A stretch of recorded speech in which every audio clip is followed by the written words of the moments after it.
Oi, gente, tudo bem com vocês? Espero de coração que esteja.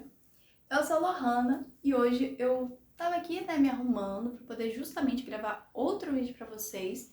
E eu decidi gravar esse vídeo, não sei exatamente por quê, mas eu senti que eu deveria gravar esse vídeo para vocês. E eu vou falar tudo a respeito do meu curso de auxiliar de radiologia.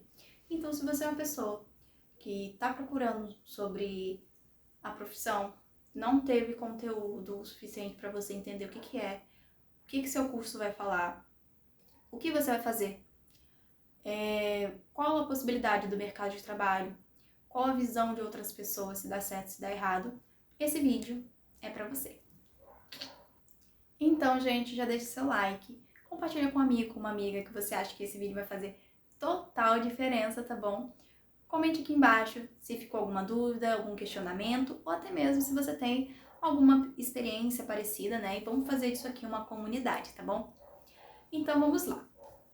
Eu não quero enrolar muito, vou falar primeiramente como que surgiu esse curso na minha vida. Então, como que funciona? Eu gostava muito da área da saúde, né? Eu tava no ensino médio, tinha aquela pressa, queria ter uma profissão, queria me bancar. Tinha muito medo, principalmente porque eu tinha uma mãe idosa, então tinha muito medo dela morrer, principalmente. E eu queria me assegurar de uma profissão. Então eu comecei a correr atrás de cursos gratuitos, de cursos que eu poderia pagar, porque na época eu não poderia pagar um técnico para mim em alguma área da saúde. Essa era a minha realidade, pelo menos, né? E aí, esse curso ele veio para mim com o preço que eu poderia pagar. Teve 3 opções, que era socorrista, era farmácia e esse curso. E aí eu falei, farmácia, primeiros socorros, eu fiz 8 horas de primeiros socorros no Brastec. Então, tá longe, não tô afim, não gostei. Não quero mais falar pela mesma... Não quero pagar a mesma coisa.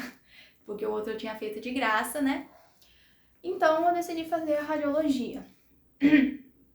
Tudo bem, entrei, fiz a matrícula, entrei no curso. Aí, essa basicamente foi a minha história. Minha história de como eu entrei no curso, tá, gente? Aí, vamos lá. Primeiramente, para quem não conhece, para quem não entende muito bem, o que é a radiologia? Gente, a radiologia, ela é praticamente para fazer exame de raio-x, tá? E ela vai te mostrar uma imagem bidimensional e tridimensional do seu corpo. Ah, Lohana de Deus, Lohana do céu, o que você está tentando dizer, mulher? Eu não entendi. Traduz para o meu latim, para o meu português. Então, a imagem bidimensional, ela vai aumentar 2 vezes. Então, ela vai mostrar só a estrutura dos seus ossos. Deu para entender? Então, aquela imagem, por exemplo, você já viajou de avião? E aí, você teve que entrar numa portinha que você entrava ali e a pessoa via os seus ossos? Ou até mesmo você quebrou o braço e você viu só aquela parte do ossinho? Isso é uma imagem bidimensional. Já a tridimensional, ela vai mostrar a estrutura dos seus órgãos. Deu para entender? Então, ali geralmente entra uma ultrassonografia, entra uma ressonância magnética que vai olhar já o seu cérebro, enfim. Então, basicamente, é isso que é o raio-x. Ele mostra uma imagem bidimensional ou tridimensional. E aí, tem várias especialidades. E o que seriam especialidades? Seriam áreas, né, da radiologia. Então, a gente tem a área médica, que ela geralmente é mais para estudo. A gente tem a mamografia, que é o exame só dessa parte da mama. A gente tem a veterinária, a gente tem a industrial, a gente tem a aviária, né, que é essa de avião que a gente, né?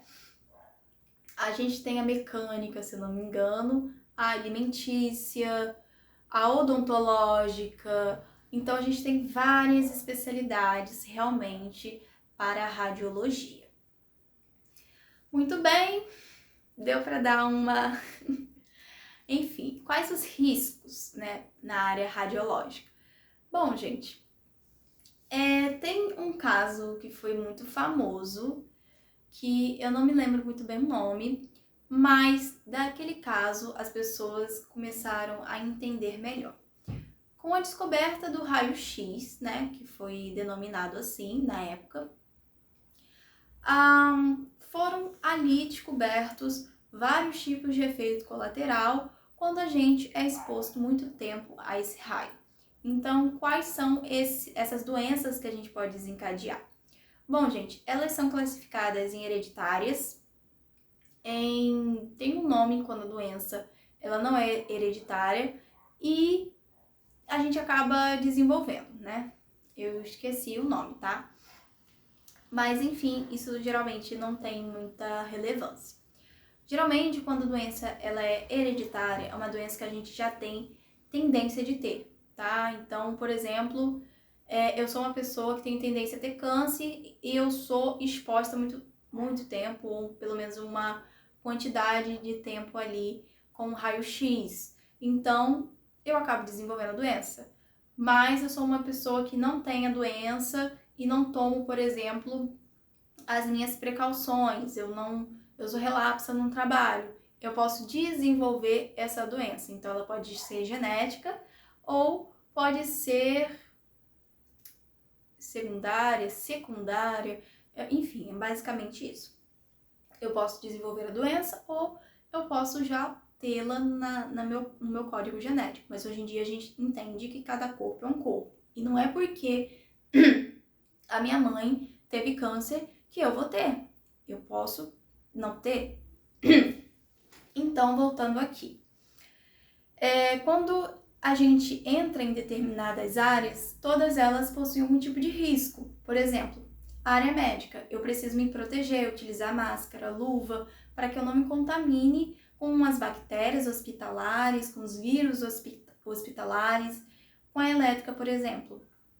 Eu preciso, né, ter os meus tampões de ouvido, os meus óculos, as minhas botas, as minhas luvas próprias para aquela determinada função. Em toda a área a gente tem um risco, inclusive para você que trabalha digitando. Se chama LER, se eu não me engano, que você faz movimentos repetitivos e aí você pode desenvolver essa doença, né? Então toda a área tem isso. Ah, mas eu trabalho vendendo, você pode desenvolver estresse e por aí vai. Assim como essas áreas possuem riscos, a radiologia também, se você não utilizar adequadamente os EPIs. Então, se eu não me engano, de 3 em 3 meses, de 6 em 6 meses, depende muito de cada setor, a gente precisa fazer um check-up para ver como está a radiação no nosso corpo. E se eu não me engano, se ela tiver 14, eu acho. Eu agora não tô lembrando a numeração, né? Porque já tem um tempo que eu fiz o curso. A gente tem que parar de trabalhar e ter uma licença. Mas geralmente isso só acontece em alguns setores e se, né? Enfim. Aí voltando. É verdade, por exemplo, que grávida não pode trabalhar exposta à radiação? Sim, se a mulher estiver grávida, ela tem que tirar licença. Geralmente é assim, por causa da criança em questão. Tanto, gente, que se tiver, por exemplo, uma mulher grávida para fazer um exame, a gente pergunta na mastectomia, né? Mastectomia. Tô meio nervosa, né? Tem bastante tempo que eu não falo sobre isso, mas voltando. A gente pergunta na anamnese se a pessoa tá grávida, porque se ela estiver grávida, ela não pode fazer alguns tipos de exame, porque pode ocasionar um aborto ali, tá?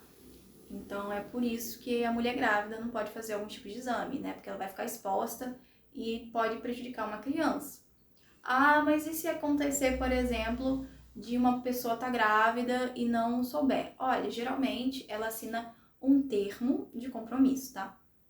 Já aconteceu geralmente da minha professora ali do curso, ela contou que ela atendeu uma criança, né, de 12 anos de idade, se eu não me engano, perguntou, né, tudo sobre a criança, tá grávida, não tá? Enfim, a criança entrou E ali, no exame, foi cortado e antes de cortar, viu que tinha um feto. E aí ela perguntou para o supervisor o que deveria ser feito e o supervisor falou, olha, fique quieta, porque isso poderia prejudicar a criança e existe uma lei de ética. Então, se a pessoa em questão estiver grávida e disser que não está, ela assinou um termo de compromisso. Então, ela vai arcar com as consequências e cabe ao profissional da saúde ser ético. Isso está em todas as áreas. Em psicologia, a gente não pode falar, por exemplo, o que o paciente diz para a mãe dele ou para o pai dele. Isso é sigiloso. Em enfermagem, a mesma coisa. Em medicina, a mesma coisa. Mas, querendo ou não, a gente às vezes acaba lidando com essa falta de ética profissional. Então, geralmente é isso que acontece. Então, o máximo que a gente puder evitar de confusão é o melhor. Então, evitar, por exemplo, de ficar com uma mulher sozinha, se você for um homem, né? Porque a gente não sabe como que funciona a mente do outro, enfim. Então, foram algumas coisas que eu aprendi durante o curso. Foi um curso muito bom, muito esclarecedor. E vamos lá. Qual a diferença de um auxiliar para um técnico? O técnico, ele geralmente demora 3 anos, né? Se eu não me engano, para se formar 2 anos, no máximo. E uma faculdade demora de 4 a 5 anos. Já o auxiliar, ele demora 9 meses a 1 ano, tá? Dependendo da grade curricular que ele estiver fazendo. E quais as funções dele? Ele prepara a sala, faz anamnese, troca os emulsificantes, os fixadores, verifica a quantidade de filmes da máquina, se já está na hora de trocar, faz a revelação do filme, verifica se ela está boa, se precisa refazer o exame, é responsável pelo acolhimento do paciente. Então, geralmente ele é responsável por essas áreas e ele tem perdido bastante espaço, gente, essa é a realidade. Por quê? Porque a gente lida com uma geração que está cada vez mais tecnológica. Então, alguns exames, alguns tipos de exames, eles foram abrangidos por outras áreas, como a biomedicina, que trabalha muito com ressonância magnética. Então, o técnico em questão, ele não é mais responsável por isso. E aí ele acaba fazendo muitas funções práticas sozinho. Então, ele tira meio que a função do auxiliar de radiologia. Muito bem, acho que eu especifiquei bem isso. Então, tá cada vez mais natural um radiólogo, né, um auxiliar de radiologia ali em questão, trabalhar em um consultório odontológico. E aí, você vai me perguntar por quê? Mas geralmente são consultórios odontológicos antigos, que um dentista não tá dando conta. Realmente tá uma área de emprego muito difícil, os auxiliares. Então, a gente já não encontra mais auxiliar de radiologia, a gente já não encontra auxiliar de enfermagem, daqui a pouco vai acabar, acredito, o auxiliar de saúde bucal também. E realmente é uma área que está muito difícil por causa desse avanço tecnológico. Muito bem, acho que eu fui bem clara, bem precisa. Então, se eu for recomendar vocês a fazerem um curso, eu recomendaria que vocês façam um técnico. E aí eu vou entrar na minha história. Bom, gente, eu acabei fazendo um curso em um lugar que eu tinha condição de fazer, condição financeira. E aí, quando foi me dar o certificado, o lugar simplesmente não me deu o certificado, mudou de lugar, deu várias desculpas que eu vou te dar, me fez fazer algumas provas. Eu fui, fiz de tudo, gente. Por isso hoje em dia eu falo com um certo conformismo para ganhar o meu certificado, só que felizmente não me deram o meu certificado. Então, eu me formei em auxiliar de radiologia, só que eu não tive acesso ao meu certificado porque esse lugar maravilhoso, fantástico, fez questão de fazer isso comigo. E aí vocês vão falar, por que você não processou? Bom, gente, por mais que eu quisesse processar o lugar, eu teria que localizar, seria, enfim, uma mão de obra tremenda. E na época eu já estava passando por vários outros problemas E realmente não deu, não consegui receber meu certificado, mas o meu conhecimento ficou e tá tudo bem, né, gente? Aí vamos lá, Lohana. Você não teve uma boa experiência, deixou isso claro. Então, por que você acha que alguém poderia fazer o curso? Como eu mesma especifiquei, gente, conhecimento é algo que ninguém arranca de ti. Se você estiver fazendo curso porque você gosta da área radiológica, quer saber se é para você, se vale a pena realmente para você, você pode estar fazendo sem problema nenhum. Mas saiba que se você quiser usufruir desse certificado para ganhar um emprego, tá fora de cogitação. Geralmente, hoje em dia, a gente vê muito mais auxiliares de radiologia exercendo funções de secretariado do que exercendo a função por si só. Então, pode ser que para você seja diferente, mas a realidade é essa.